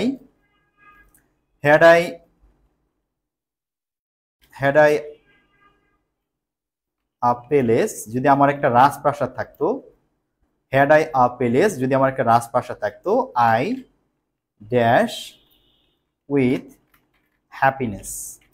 হ্যাঁ, এখানে আমাদের একটা ভার্ব ব্যবহার করতে হবে, সেটি হচ্ছে যে লিভ ভার্বটা ব্যবহার করতে হবে। ঠিক আছে, লিভ ভার্বটা ব্যবহার করতে হবে। কিন্তু আমার প্রশ্ন, লিভের আনসার কেউ এটি না, আমার প্রশ্ন হচ্ছে 2 নাম্বার কন্ডিশনাল হবে নাকি 3 নাম্বার হবে, পাস্ট কন্ডিশনাল নাকি পারফেক্ট কন্ডিশনাল, কোনটি দিয়ে আমরা এই বাক্যটা সলভ করব। এইটা ধরতে পারলে হয়ে গেল, যদি এটি ধরতে পারেন হয়ে গেল। আচ্ছা, পাস্ট কন্ডিশনাল লিখেছেন, টপিক ভিত্তিক পরীক্ষা হবে। পেইড ব্যাচের কত মান্থে ফুল কোর্স শেষ হবে? ভাই পেইড ব্যাচে আমার প্রায় হচ্ছে পেইড ব্যাচে ক্লাসের সংখ্যা হচ্ছে 95+, মানে 100-র মতো গ্রামারের ক্লাস হয়। প্রত্যেকটা ক্লাস হচ্ছে 1 ঘন্টা থেকে 1.5 ঘন্টা হয়। শেষ করতে মিনিমাম 6 মাস লাগে। হ্যাঁ, 6 মাসের মতো সময় লাগে, একটু আস্তে আস্তে আগালে। বাট যেহেতু আমি সবকিছু অনেক বেসিক থেকে বুঝে বুঝে পড়াই, আমি কোনো কিছু আসলে রেখে দেই না, চেষ্টা করি আমি খাটার জন্য যেন আপনার রুলগুলো মুখস্থ করতে না হয়। ঠিক আছে, এই কারণে একটু সময় লাগে আমাদের। আমি ভাই ওই 30-40টার মতো ক্লাস নেই না যে আপনাকে শুধু টপিকের মেন মেন জিনিসগুলো পড়িয়ে দেবো। আমি সবই শেষ করার চেষ্টা করি যেন আপনাকে বারবার কোর্স করতে না হয়, এক কোর্সে যেন সবকিছু হয়। আচ্ছা, 4টা ভার্বি কি আসবে নাকি বাকিগুলো আসতে পারে? জেনে আপু এই কয়টাই আসতে দেখা যায়, তবে অন্য মডেলগুলো যদি মিনিং এর কারণে ফিউচারের কোনো মিনিং এর জন্য ব্যবহার করা দরকার হয়, ব্যবহার করা যেতে পারে। ঠিক আছে, তবে এগুলোই হয়। অস্থির technique sir, thank you. Sakib ভাই, থ্যাংক ইউ। ওকে, আমি আর কথা না বলি, আমাদের মনে হয় অনেকেই পড়াতে চলে আসছে। ওকে, আমরা পারফেক্ট কন্ডিশনাল অনেকেই লিখেছেন। যারা যারা লিখেছেন পাস্ট কন্ডিশনাল, আমি বলি যারা লিখেছেন 2 নাম্বারটা যারা লিখেছেন, অর্থাৎ যারা পাস্ট কন্ডিশনাল লিখেছেন তারা আসলে পেরেছেন। যারা পাস্ট কন্ডিশনাল লিখেছেন তারা পেরেছেন।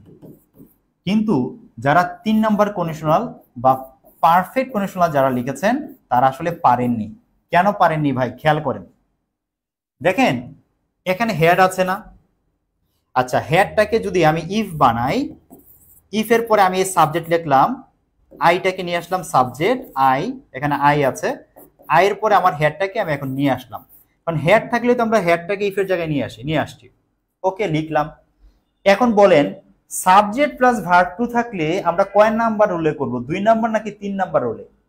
অবশ্যই 2 নাম্বার রুলে করব। 3 নাম্বার রুলে কখন করব ভাই? 3 নাম্বার রুলে করব যখন এই হেড এর পরে আবার ভার্ব থ্রি থাকবে। যখন ভার্ব থ্রি থাকবে, এই বাক্যে তো হেড এর পরে ভার্ব থ্রি নাই। হেড এর পরে যেহেতু ভার্ব থ্রি নাই, তার মানে আমাকে 2 নাম্বার রুলে করতে হবে। এর মানে হচ্ছে ওই হেড আছে দেখে, এই হেড আছে দেখে ঝাঁপিয়ে পড়বেন না যে হেড যেহেতু আছে আমাকে 3 নাম্বার কন্ডিশনে আনসার করতে হবে না। আপনাকে দেখে নিতে হবে ভিতরে কি ভার্ব থ্রি আছে নাকি নাই। যদি ভার্ব থ্রি থাকে, এখানে যদি ভার্ব থ্রি থাকতো তাহলে আমরা 3 নাম্বার রুলে করতাম। যেহেতু এখানে ভার্ব থ্রি নাই, তাহলে 2 নাম্বার রুল অর্থাৎ পাস্ট কন্ডিশনালে আমাদের করতে হবে। ঠিক আছে, এখন কিন্তু আপনি চাইলেও 3 নাম্বার রুলে যেতে পারবেন না। যেমন আমি আরেকটা এক্সাম্পল দেখে বুঝাই। ধরেন আমি যদি এই বাক্যটা এইভাবে লিখতাম, যেমন এই বাক্যটা যদি এরকম লিখতাম যে had I been a king, যদি আমি একজন রাজা হতাম, I dash the poor.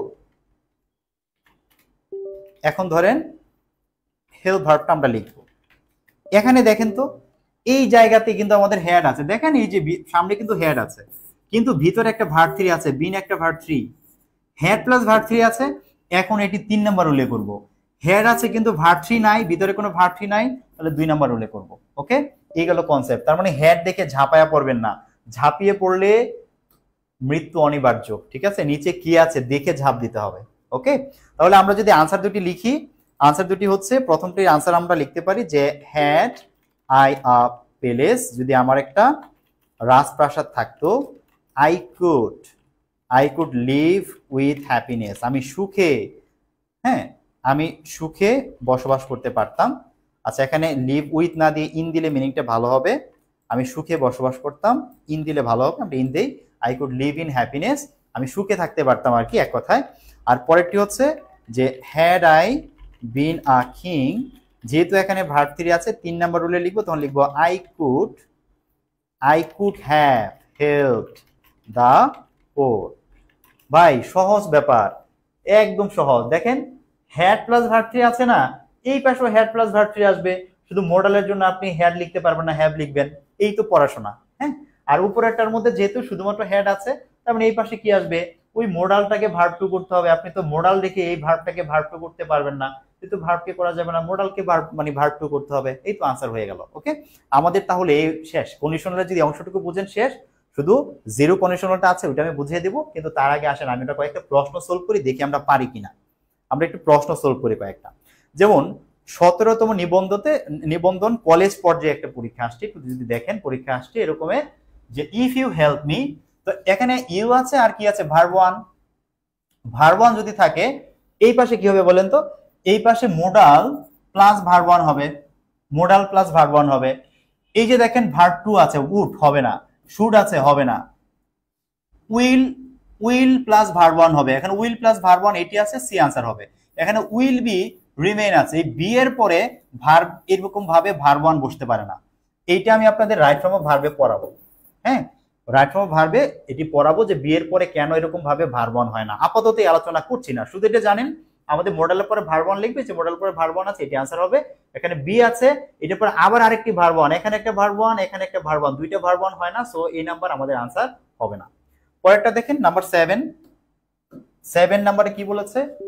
7 number বলছে যে আই হ্যাড ট্রাইড এগেন। এই যে দেখেন হ্যাড আছে না, হ্যাড প্লাস ভার্ব থ্রি, তার মানে এই পাশে আমাকে কি লিখতে হবে? আমার হ্যাড প্লাস ভার্ব থ্রি লাগবে, কিন্তু হ্যাড তো আমি লিখতে পারবো না, আমাকে হ্যাভ প্লাস ভার্ব থ্রি লিখতে হবে। মোডালের পরে হ্যাড লেখা যায় না। দেখেন কুড সোলভ, কিন্তু এখানে হ্যাভ নাই, এখানে হ্যাভ নাই, সো আনসার হবে না। কুড হ্যাভ সোলভ, কুডের পরে হ্যাভ আছে, ভার্ব থ্রি আছে, এটা হইতে পারে। কুডের পরে ভার্ব টু লিখছে, মোডালের পরে কি ভার্ব টু লেখা যায়? লেখা যায় না। ক্লাসে কিন্তু এই জন্যই পড়েছি, মোডালের পরে বেস ফর্ম, ভার্ব টু লেখা যাবে না, ভুল। কুডের পরে হ্যাভ আছে, হ্যাভের পরে ভার্ব থ্রি লাগবে, কিন্তু আছে ভার্ব ওয়ান, দেখেন সোলভ আছে ভার্ব ওয়ান, আনসার হবে না। সো আনসার কোনটা? বি। যদি ক্লাস যদি বেসিক দিয়ে আপনি বুঝে থাকেন, রুল মুখস্থ না করে আপনি আনসার করতে পারবেন, ঠিক আছে? আপনাকে স্ট্রাকচার মিলায় মিলায় আপনাকে এগুলো প্রশ্নের আনসার করতে হবে না, দেখেই পারবেন। এই যে দেখেন 8 নাম্বার, এই 8 নাম্বারটা নিজের আনসার করেন। দেখেন হেড আছে, ভিতরে কি ভার্ব থ্রি আছে না নাই? হ্যাঁ, ভার্ব থ্রি আছে। যেহেতু হেড এবং ভার্ব থ্রি আছে, 3 নাম্বার রুল। 3 নাম্বার রুল মানে কি? হ্যাভ প্লাস ভার্ব থ্রি আসবে, modal plus have plus verb three. এখানে উইল আছে, ভুল। এখানে উইল আছে, ভুল। এখানে উড আছে, উড। উডের পরে দেখেন হ্যাভ আছে, ভার্ব থ্রি আছে, সো এটি আনসার হবে, এটি আনসার হবে না। এখানে নট আসছে কেন? মিনিংটা নেগেটিভ বোঝানোর জন্য নট আসছে। বলছে হ্যাড ইউ ওয়াক ফাস্ট, যদি তুমি দ্রুত হাঁটতা, you would not have missed the train, তাহলে ট্রেনটার মিস করতা না, ট্রেনটার মিস করতা না। তুমি দ্রুত হাঁটো নাই, ট্রেনটা মিস করে ফেলছো, ঠিক আছে? এটা বলছে। ক্লিয়ার? আমরা কিভাবে সলভ করছি? নিচেরটা দেখেন, এই যে এখানে 9 নম্বরে বলছে যে হ্যাড আই বিন রিচ, যদি আমি ধনী হতাম। হ্যাড আছে, এই যে দেখেন ভিতরে ভার্ব থ্রি আছে, ভাই ভার্ব থ্রি থাকলে 3 number roll, would have verb three হবে। Would plus verb one, have নাই, হবে না। হ্যাড প্লাস ভার্ব থ্রি তো হবেই না। Would plus have plus verb three আছে, আনসার হবে। উইল তো হবেই না। দেখেন আপনি যদি ভালো করে বুঝে থাকেন, চোখের পলকে পারবেন, চোখের পলকে পারবেন। লাস্ট হচ্ছে একটি প্রশ্ন, এই 4 নাম্বার প্রশ্নটি আপনি নিজেরা সলভ করেন, তারপর আমরা পরের কনসেপ্টে চলে যাব ইনশাল্লাহ। দেখেন দেখেন পারেন কিনা, ক্লিয়ার হচ্ছে কিনা। আপনাদের আজকের ক্লাসের পরে কাজ থাকবে, যতগুলো বইয়ের মধ্যে ইফ রিলেটেড, কন্ডিশনাল রিলেটেড যত প্রশ্ন আছে সবগুলো একবার করে ফেলবেন। যদি ক্লাসটা ভালো করে বুঝে থাকেন, মানে একদম শেষ করে ফেলবেন, দেখবেন আপনি পারেন কিনা। যদি প্রবলেম হয় আমাকে জানাবেন যে ভাইয়া প্রবলেম হচ্ছে, ঠিক আছে? বাট যেভাবে বেসিক গুলো বলেছি একটু দেখে মানে জিনিসগুলোকে সলভ করতে হবে।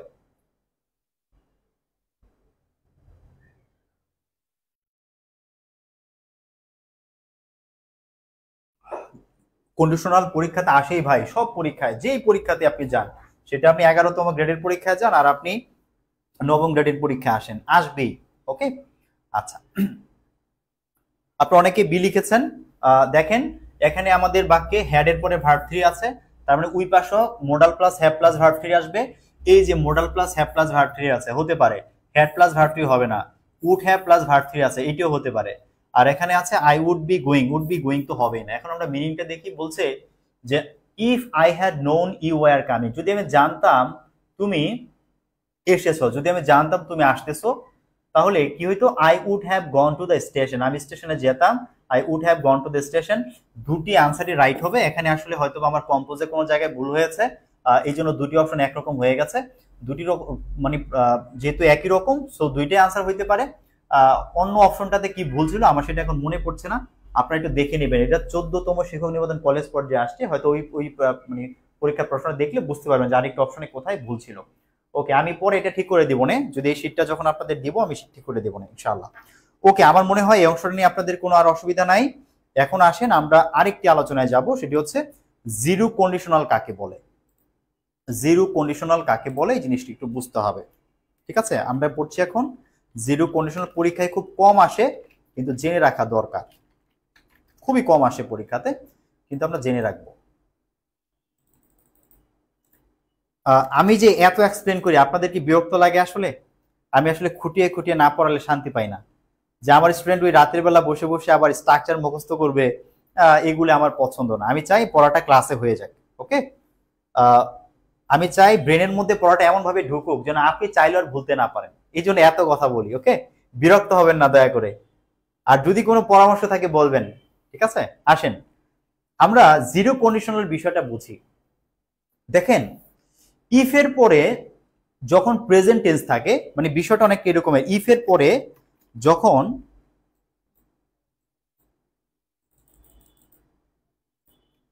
এই ইফ এর পরে আমরা যখন দেখব যে এখানে প্রেজেন্ট ইনডিফিনিট টেন্স আছে, প্রেজেন্ট ইনডিফিনিট যখন থাকে তখন আমরা স্বাভাবিকভাবে আমরা কি চাই, যেহেতু প্রেজেন্ট ইনডিফিনিট আছে পরের অংশটাতে আমরা কি করতে চাই, ফিউচার টেন্স লিখতে চাই, ফিউচার লিখতে চাই। এই পাশে ফিউচারই হওয়ার কথা, কিন্তু কিছু কারণে আমরা ফিউচার টেন্স লিখতে পারি না, আমাদেরকে এখানে আবার বাধ্য হয়ে প্রেজেন্ট ইনডিফিনিট আবার লিখতে হয়। আমরা ওখানে ফিউচার লিখতে চাইলেও পারি না। কেন পারি না? কেন পারি না? কারণ একটা কথা আছে ইংলিশে, সেটা হচ্ছে ইউনিভার্সাল ট্রুথ। Universal truth. আরেকটি হচ্ছে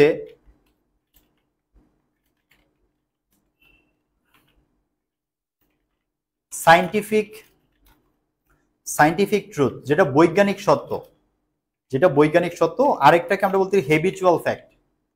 হেবিচুয়াল ফ্যাক্ট যেগুলো সচরাচর হয়, এই বিষয়গুলোকে আমরা কখনো ফিউচারে বা পাস্টে লিখতে পারি না। এগুলোকে সবসময় আমাদেরকে প্রেজেন্ট ইনডিফিনিট টেন্সে লিখতে হয়। প্রেজেন্ট ইনডিফিনিট টেন্সে আমাদেরকে লিখতে হয়।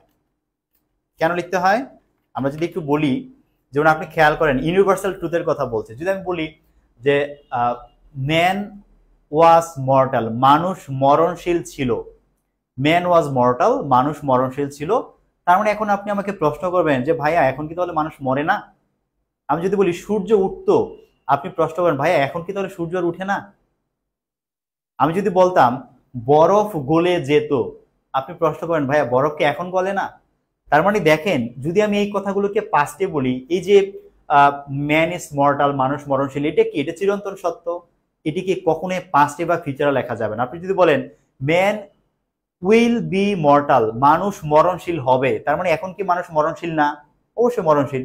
সো এই বাক্যটাকে আমি পাস্টেও বলতে পারছি না, ফিউচারেও বলতে পারছি না। সেম ওয়েতে বরফ গলে আমি বলতে পারি, কিন্তু বরফ গলতো বা বরফ গলবে এটি বলা ঠিক নয়। বরফ গলে, প্রতিনিয়ত গলে, এটা সাইন্টিফিক ট্রুথ। যদি আমি বরফকে তাপ দিই বরফ গলবে। এই কারণে চাইলেও এই বাক্যগুলোকে আমরা কি করতে পারি না, ফিউচারে বা পাস্টে লিখতে পারি না। এই জন্য বাধ্য হয়ে ইফ এর পরে আমাদেরকে প্রেজেন্ট ইনডিফিনিট লিখতে হয়। পরের অংশটাও যেহেতু এই কথাগুলোকে ফিউচারে লেখা যাবে না, এই পাশে আমাদেরকে প্রেজেন্ট ইনডিফিনিটে লিখতে হয়। তখন আমরা এটাকে বলি জিরো কন্ডিশনাল, কারণ এই পাশে যে ফিউচারের অংশ নাই, এই জন্য আমরা প্রেজেন্ট কন্ডিশনাল বলতে পারছি না। পাস্ট কন্ডিশনাল স্ট্রাকচার মিলে না, পারফেক্টের সাথে মিলে না, এই জন্য একটা নাম দিয়েছি আমরা জিরো কন্ডিশনাল। আমরা জিরো কন্ডিশনালের বাক্য দেখি, জিরো কন্ডিশনালের দু একটা বাক্য দেখলে আমরা বুঝতে পারবো যে আসলে কি ঘটছে। যেমন আমি যদি একটা বাক্য আপনাদের লিখি এরকম, দেখেন আমি বলতে পারি যে if you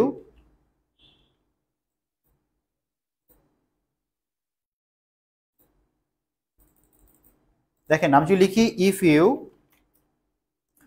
you mix red and blue, যদি তুমি লাল এবং নীল কালিকে যদি তুমি মিক্স করো, ইউ গেট পার্পল, তাহলে তুমি কি পাও? তাহলে তুমি সবসময় কি পাবে? তুমি সবসময় একটা পার্পল কালার তুমি পাবে। ঠিক আছে, সবসময় এটি হবে। তো আমি যদি লিখি যে ইফ ইউ ওয়াটার প্লান্টস, যদি তুমি গাছে পানি দাও, যদি তুমি গাছে পানি দাও কি হবে বলেন তো? They grow. যদি তুমি গাছে পানি দাও তারা বড় হয়। যদি গাছে পানি দাও তারা বড় হয়। বড় হবে না ভাই, হয়। তুমি পানি দিচ্ছেন আর তারা বড় হচ্ছে। ঠিক আছে। বা আমি যদি লিখি যে ইফ ইট রেইনস, যদি বৃষ্টি হয়, দ্য রোডস বিকাম স্লিপারি। হেবিচুয়াল ফ্যাক্টের মতো বিকাম স্লিপারি, যে যখনই বৃষ্টি হয় রাস্তাগুলো পিচ্ছিল হয়ে যায়, আপনি তখন সেখানে হাঁটতে গেলে পড়ে যাবেন। দেখেন এই পাশও প্রেজেন্ট, এই পাশও প্রেজেন্ট। কেন হচ্ছে? কারণ এগুলো সবগুলোই বৈজ্ঞানিক সত্যের মতো। গাছে পানি দিলে তারা বড় হবে, রাস্তায় যদি বৃষ্টি হলে রাস্তা কি হয়ে যাবে, পিচ্ছিল হয়ে যাবে। যদি আপনি এই দুটা কালারকে মিক্স করেন আপনি পার্পল পাবেন। এগুলো হচ্ছে সবগুলো হেবিচুয়াল ফ্যাক্ট বা সাইন্টিফিক ট্রুথের মতো।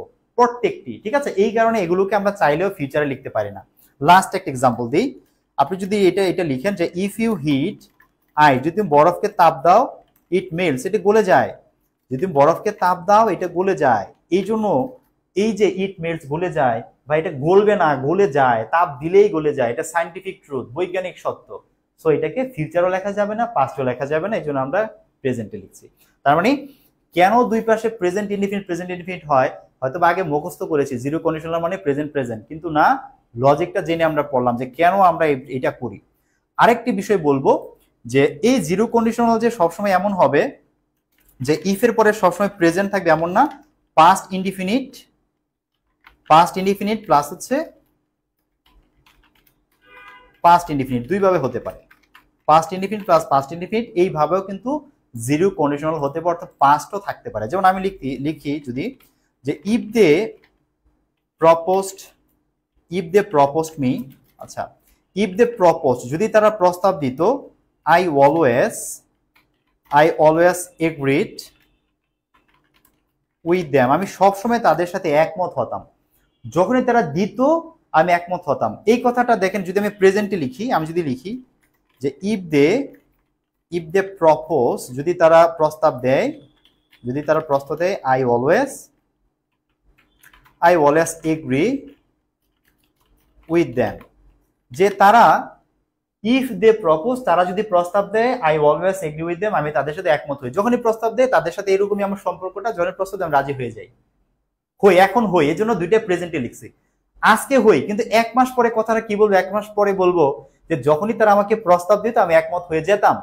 এই কথাটাই বলছে যে ইফ দে প্রপোজ, যখনই তারা আমাকে প্রস্তাব দিত, যদি তারা আমাকে প্রস্তাব দিত, I always agreed with them, আমি তাদের সাথে একমত হতাম, আগে হতাম, এই জন্য পাস্টে লিখেছি।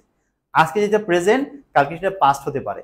এটা অনেকটা হেবিচুয়াল ফ্যাক্টের মতো, তারাও প্রস্তাব দেয় আমি একমত হয়ে যাই, হেবিচুয়াল ফ্যাক্টের মতো। এই জন্য প্রথমে প্রেজেন্ট লিখেছি, কিন্তু হেবিট তো বদলায়, চিরন্তন সত্য সায়েন্টিফিক ট্রুথ বদলায় না, হেবিট তো বদলায়। আজকে আমি 6টায় ঘুম থেকে উঠি, কালকে তুমি 7টায় ঘুম থেকে উঠতে পারি, হেবিট বদলাতে পারে।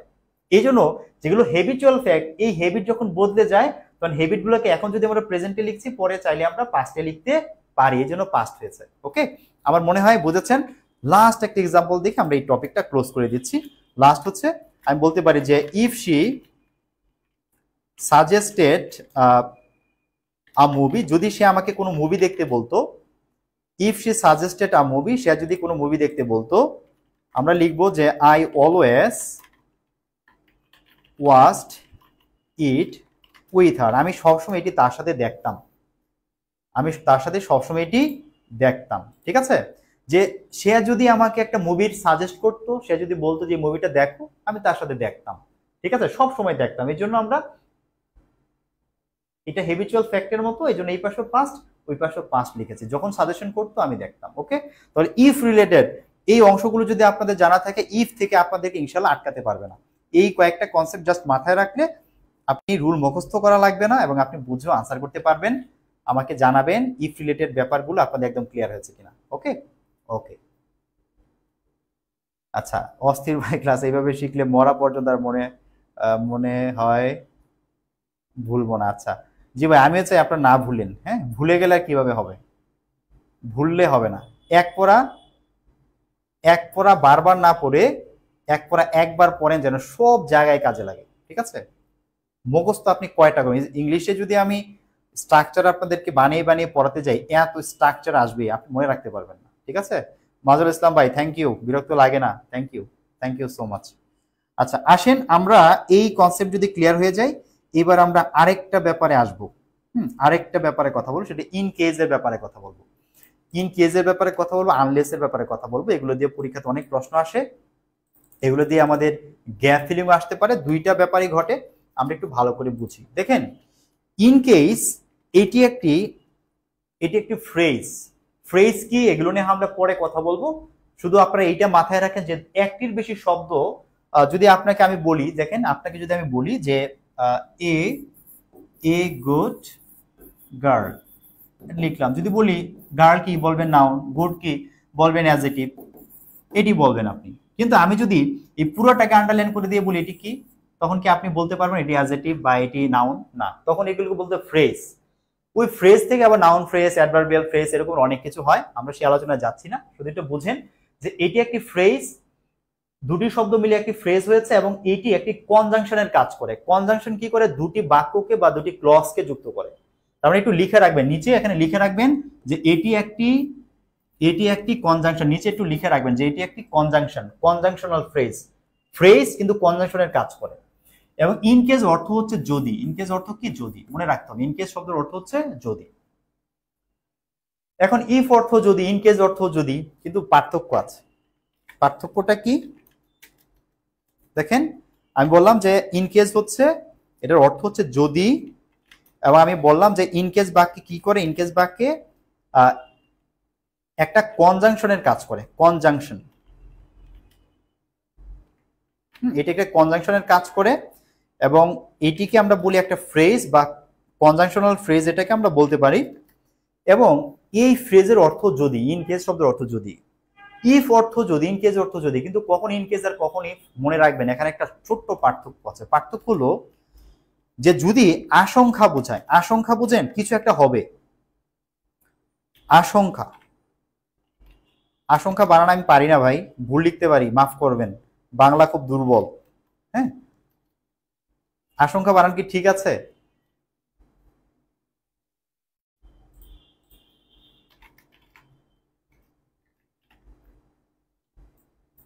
আচ্ছা, আমি একটু চেক করে নিচ্ছি। আমার মনে হয় এটাই ঠিক হবে, আশঙ্কা। হ্যাঁ, এটি মনে হয় ঠিক আছে। দেখেন, আশঙ্কা বোঝালে তখন আপনি ইফ না লিখে সেখানে আপনাকে ইন কেস লিখতে হবে। যদি আশঙ্কা বোঝায় সেখানে আপনাকে ইন কেস লিখতে হবে, আপনি সেখানে ইফ লিখতে পারবেন না। যদি আপনাকে এক্সাম্পল দেই, তখন আপনাকে বলতে পারি, আমি বলতে পারি যে টেক দ্য, আমি বলতে পারি টেক ইউর আমব্রেলা, যে তোমার ছাতাটা নিয়ে যাও, তোমার ছাতাটা নিয়ে যাও। ইন কেস ইট রেইনস, যদি বৃষ্টি নামে। ইন কেস ইট রেইনস, যদি বৃষ্টি নামে। আপনি খেয়াল করেন, আপনি বাসা থেকে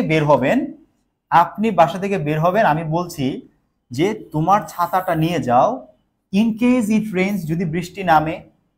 অর্থাৎ আমি আকাশ দেখে, পরিবেশ দেখে, আবহাওয়া দেখে আমি অনুমান করছি, আশঙ্কা করছি যে বৃষ্টি নামতে পারে, এই জন্য আপনাকে বলছি যে তোমার ছাতা নিয়ে যাও যদি বৃষ্টি নামে। এরকম আশঙ্কা অর্থে তখন আপনি আর এখানে ইফ লিখতে পারবেন না, তখন আপনাকে ইফ লিখতে আপনি পারবেন না, তখন আপনি ইন কেস লিখতে হবে। মনে থাকবে দুইটার মধ্যে পার্থক্য কি? আশঙ্কা বোঝালে ইন কেস, ইফ নয়, দুটোর অর্থই যদি, কিন্তু পার্থক্য আছে। ঠিক আছে, আপনাকে কি লিখতে হবে? যদি দেখেন আপনি আশঙ্কা বোঝায়, ইফ এর পরিবর্তে ইন কেস লিখতে হবে, ইন কেস। শুধু মিনিংটা বুঝলেই হয়ে যাবে, মিনিংটা বুঝলেই হয়ে যাবে। ওকে,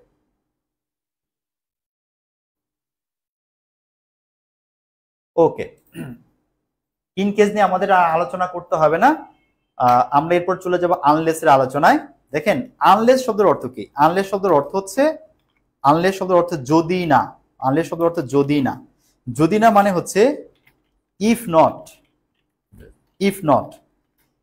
এই জায়গাতে আপনাদেরকে আলাদা করে কোনো স্ট্রাকচার কিছু মুখস্থ করার দরকার নাই। কেন দরকার নাই? শুধু একটু বুঝেন। যেখানে আপনি দেখবেন আনলেস আছে, আপনি মনে করবেন সেখানে ইফ আছে, তাহলেই হবে। যেখানে আনলেস আছে সেখানে কি আছে? ইফ আছে।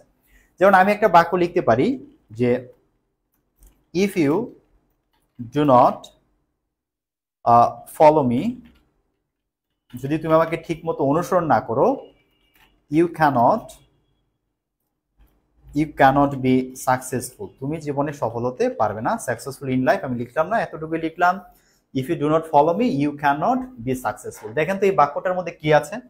এই বাক্যটার মধ্যে ইফ আছে এবং এই নট আছে, এবং ডু হচ্ছে এখানে একটা অক্সিলারি ভার্ব। এই ডু কিন্তু আমাদের দরকার নেই, নট আছে বলে এখানে ডু বসছে।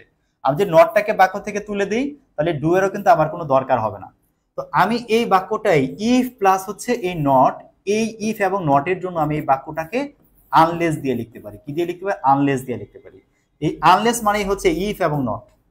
অর্থাৎ এই বাক্যটাকে আমি সাজাতে পারি এইভাবে, দেখেন, লিখতে পারি unless you follow, unless you follow me, you cannot be successful। ঠিক আছে, unless you follow me, you cannot be successful। ব্যাস হয়ে গেল। কি হলো বিষয়টা? দেখেন এখানে এই যে ইফ এর জন্য আমি আন, নট, আনলেস আমি দুইটা নিয়ে আসলাম, ডু এখান থেকে বাদ, নটকে যখন নিয়ে আসছি তখন আর ডু আমার দরকার নেই। এবার ইউ ফলো মি বসছে, unless you follow me you can not be successful. সুতরাং পরীক্ষাতে যদি কখনো দেখেন আনলেস আছে, দেখেন তো এখানে unless if subject plus verb one আছে, তার সাবজেক্ট প্লাস ভার্ব ওয়ান থাকলে দেখেন ক্যান প্লাস ভার্ব ওয়ান হবে না, ক্যান প্লাস ভার্ব ওয়ান আছে, শুধু মিনিং এর কারণে নটটা আসছে, মিনিং এর কারণে অক্সিলিয়ারি ভার্বের সাথে নট দিতে হয়, নট আসছে। কিন্তু যে ইফ এর যে স্ট্রাকচার পড়েছিলাম সেইভাবে কিন্তু বাক্যগুলো হচ্ছে। তার মানে আনলেস থাকলে আমরা সেই ইফ এর যে বাক্যগুলো পড়েছি কন্ডিশনাল যে 3 রকম, আমরা সেইটা মেইনটেইন করে আমরা বাক্যগুলো আনসার করলে ইনশাআল্লাহ হয়ে যাবে, প্রবলেম হবে না। ওকে, আমি আশা করছি বুঝেছেন আনলেস আসলে কি এবং কিভাবে কাজ করে।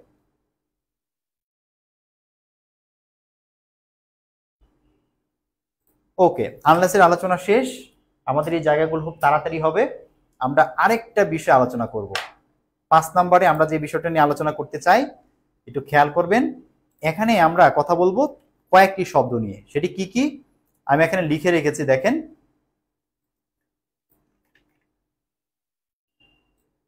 আমি এখানে 3টি শব্দ লিখেছি, 3টি শব্দ লিখেছি। এখানে 3টি শব্দের মধ্যে প্রথম যে শব্দটি আছে যদি একটু খেয়াল করেন আপনারা, আমরা নাম্বার রুল 5 এ আমরা এটা শিখছি, প্রোভাইডেড, প্রোভাইডিং দ্যাট, এবং পরেরটা লিখতে পারি প্রোভাইডেড দ্যাট। খেয়াল করেন, দেখেন এই যে এখানে যেই 3টি জিনিসকে আমরা লিখেছি, আপনারা জেনে খুশি হবেন যে এই প্রোভাইডেড মানেও যদি, এই প্রোভাইডিং দ্যাট মানেও যদি, প্রোভাইডেড দ্যাট মানেও যদি, এইটা হচ্ছে ভার্ব বা একটা ভার্বের মানে প্রোভাইড একটা ভার্ব আছে না, আমরা জানি প্রোভাইড মানে কোনো কিছু সরবরাহ করা। এই প্রোভাইড ভার্বটাকে যখন আপনি এরকম আইএনজি করে দ্যাট দিবেন বা ভার্ব টু হিসেবে ব্যবহার করবেন, তখন এগুলো বাক্যে কনজাংশনের কাজ করে, অর্থাৎ এগুলো বাক্যে ইফ এর কাজ করে, এগুলো বাক্যে ইফ এর কাজ করে, এই জিনিসগুলো ইফ এর কাজ করে। অর্থাৎ আপনি যখন provided, providing that, provided that এগুলো কোন বাক্যে ব্যবহার করবেন, ইফ এর পরিবর্তে আপনি ব্যবহার করবেন। আপনি বাক্যগুলোর মধ্যে যখন ইফ দেখবেন, আপনি যদি চান যে আমি ইফ লিখবো না, ইফ এর পরিবর্তে আমি এগুলো ব্যবহার করবো, আপনি করতে পারেন। যেমন দেখেন আমি যদি লিখি যে ইফ ইউ, আচ্ছা if you come I will tell you the full story. যদি তুমি আসো আমি তোমাকে পুরো গল্পটা বলবো। একটু খেয়াল করেন, ইফ আছে না বাক্যটার মধ্যে, যখন ইফ কোনো বাক্যের শুরুতে থাকে প্রথম ক্লজটি বা প্রথম বাক্যটি শেষ হলে একটা কমা দিতে হয়, তারপরে পরের ক্লজটি বসে। কিন্তু এই বাক্যটাকে কিন্তু আমরা এরকম করতে পারি, দেখেন এই যে এই অংশটাকে আমরা আগে নিয়ে আসতে পারি। আমরা লিখতে পারি যে I will tell you the full story, আমি তোমাকে পুরো গল্পটা বলবো। ইফ ইউ কাম, যদি তুমি আসো আমি তোমাকে পুরো গল্পটা বলবো। এখন কি করেছি দেখেন, শুধু একটা কাজই করেছি, আমরা এই অংশটাকে ইফ ইউ কামটাকে শেষে নিয়ে আসছি আর এই অংশটাকে শুরুতে নিয়ে আসছি। যখন আপনি ইফটাকে মাঝখানে রাখবেন তখন আপনাকে আর কোনো কমা ব্যবহার করতে হবে না। কনজাংশন বাক্যের মাঝখানে থাকলে কোনো কমা ব্যবহার করতে হয় না, কিন্তু কনজাংশনটা শুরুতে থাকলে একটি কমা ব্যবহার করতে হয়। কমপ্লেক্স সেন্টেন্সের এটা একটা নিয়ম, কমপ্লেক্স সেন্টেন্স এইভাবে লিখতে হয়। এর মধ্যে একটা ক্লোজকে মেইন ক্লোজ বলে, আরেকটাকে সাবঅর্ডিনেট ক্লোজ বলে। এগুলো নিয়ে বিস্তারিত আলোচনা, এগুলো আমাদের আপাতত দরকার নাই, আমরা পরে এগুলো আলোচনা করতে পারবো। এখন দেখেন মাঝখানে ইফ লিখেছি না, এখন আমি যদি চাই ইফ আমি লিখবো না, মাঝখানে আমি ইফ লিখবো না, এই বাক্যটাকে আমি লিখতে পারি যে I will tell you the full story provided you come, provided you come। আপনি যদি বলেন যে স্যার আমি provided you come আমি লিখবো না, প্রোভাইডেড এর সাথে আমার শত্রুতা আছে, আমি প্রোভাইডেড না লিখে আমি লিখবো প্রোভাইডেড দ্যাট লিখবো, ভাই কোনো অসুবিধা নাই। আপনি যদি বলেন না স্যার আমি প্রোভাইডেড দ্যাটও লিখবো না, আমি লিখবো প্রোভাইডিং দ্যাট লিখবো, কোনো অসুবিধা নেই। আপনি যেইটা লিখেন বাক্যটা সেই একই রকম হবে, ঠিক আছে। অর্থাৎ ইফ এর সিমিলার ওয়ার্ড হিসাবে আমরা এরকম ভাবে প্রোভাইডেড দ্যাট, প্রোভাইডিং দ্যাট কথাগুলো ব্যবহার করতে পারি। এগুলো অর্থ যদি খুব ইম্পর্টেন্ট, এগুলো পরীক্ষায় আসতে পারে, খুব ইম্পর্টেন্ট, ঠিক আছে। আমরা একটু মনে রাখবো যে এই 3টা জিনিসের অর্থ হচ্ছে ওই একই অর্থে বসে। এখন আমরা একটা প্রশ্ন দেখি তো পারি কিনা। দেখেন কিভাবে প্রশ্ন আপনাকে দিবে আপনার সামনে, আমরা এই প্রশ্নটা একটু দেখি। দেখেন এটা হচ্ছে 7ম শিক্ষক নিবন্ধন কলেজ পর্যায়ে একটা প্রশ্ন আসছে। আপনি যদি দেখেন লিখেছে the flight will take off. ঠিক আছে, flight will take off, take off মানে হচ্ছে উড়ে যাওয়া, এটা উড়ে যাবে। ঠিক আছে, dash that the weather is good, এখানে আসলে দ্যাটটা ভুল আসছে, তো বলছে dash that the weather is good. এখন অনেকেই আছে তারা চাইবে এখানে ইফ লিখতে চাইবে, ইফ লিখতে চাইবে, এখানে আনলেস হচ্ছে যদি না, যদি না, কিন্তু যদি না দ্যাট কি হবে, ইফ দ্যাট কি হয়, আনটিল দ্যাট কি হয়, হয় না, কিন্তু প্রোভাইডেড দ্যাট হয়, এই জন্য প্রোভাইডেড আনসার হবে। Provided that the weather is good, বলছে the flight will take off, বিমানটি উড়বে বা ফ্লাইটটা উড্ডয়ন করবে, প্রোভাইডেড দ্যাট যদি দ্য ওয়েদার ইজ গুড, যদি আবহাওয়া ভালো থাকে, আবহাওয়া যদি ভালো হয় তাহলে ফ্লাইটটা উড়বে। ঠিক আছে, এটি বোঝাচ্ছে। এখানে কিন্তু দেখেন সেই প্রোভাইডেড দ্যাট কি, এখানে ইফ এর কাজ করছে, এরপরে কি আছে, প্রেজেন্ট ইনডিফিনিট টেন্স আছে, তাহলে অন্য অংশটা কি হবে, ওই যে subject plus shall will plus verb one, দেখেন ফিউচার ইনডিফিনিট টেন্সটা মেইনটেইন করছে। ওকে, তাহলে প্রোভাইডেড দ্যাট, প্রোভাইডিং দ্যাট, এই বিষয়গুলো দিয়ে আসলে আমরা আশা করছি আমরা ভয় পাবো না, আমরা আনসার করতে পারবো। আমাদের বড় যে আলোচনা শেষ, আনরিয়েল পাস্ট টেন্স এবং কন্ডিশনাল আমাদের জন্য খুব ইম্পর্টেন্ট ছিল, আমরা আজকে একদম ক্লিয়ার করে ফেললাম এই অংশগুলো। আগামী ক্লাস থেকে আমাদের খুব ছোটখাটো রুল আসবে, আমরা লিস্টে রুল পাবো সামনে, রিলেটিভ প্রোনাউন, হ্যাড, বেটার, এরকমের কিছু ছোটখাটো রুল আছে যেগুলোতে আমাদের খুব অল্প অল্প কথা কিন্তু গুরুত্বপূর্ণ, দেখলে আমরা পারবো। তো আজকে ক্লাসটা আমরা আর বড় করব না, আজকে আমরা ক্লাসটা এখানে শেষ করব। আগামী ক্লাস ইনশাআল্লাহ আমাদের কমপ্লিটিং সেন্টেন্সটা শেষ হয়ে যাবে, এবং আমার বিশ্বাস এই টপিক থেকে পরীক্ষাতে মিনিমাম 2টা প্রশ্ন থাকেই, 2টা মিনিমাম থাকেই, আপনারা বেশিও পেতে পারেন, কারণ এই টপিকটা কিন্তু রাইট ফর্ম অফ ভার্বের জন্য যেরকম ইম্পর্টেন্ট, যে কোনো প্রকার এমসিকিউ সলভ করার জন্য ইম্পর্টেন্ট। আর আমি কিন্তু এখানে শুধুমাত্র কন্টিনিউয়াস টেন্স পড়াই নাই, গ্রামারে একটু ডিপে যাওয়ার চেষ্টা করছি। ঠিক আছে, এগুলো আমাদের অন্যান্য বিভিন্ন আলোচনাতেও আমাদেরকে অনেক বেশি হেল্প করবে। তো ক্লাস কেমন লাগলো আপনারা জানাবেন, আপনাদের কোনো পরামর্শ, কোনো সমস্যা যাই হোক, যদি কোনো অসুবিধা থাকে আমাকে জানাবেন, ইনশাল্লাহ চেষ্টা করব আপনাদেরকে হেল্প করার জন্য। আমরা চাই আপনারা ভালো থাকেন, ভালো করেন। ঠিক আছে, মাজারুল ইসলাম ভাই, জোর করে বসালে বসবে তো, সচরাচর প্রোভাইডেড দ্যাট, প্রোভাইডিং দ্যাট গুলো সামনে আসে না, এগুলো মাঝখানেই থাকে।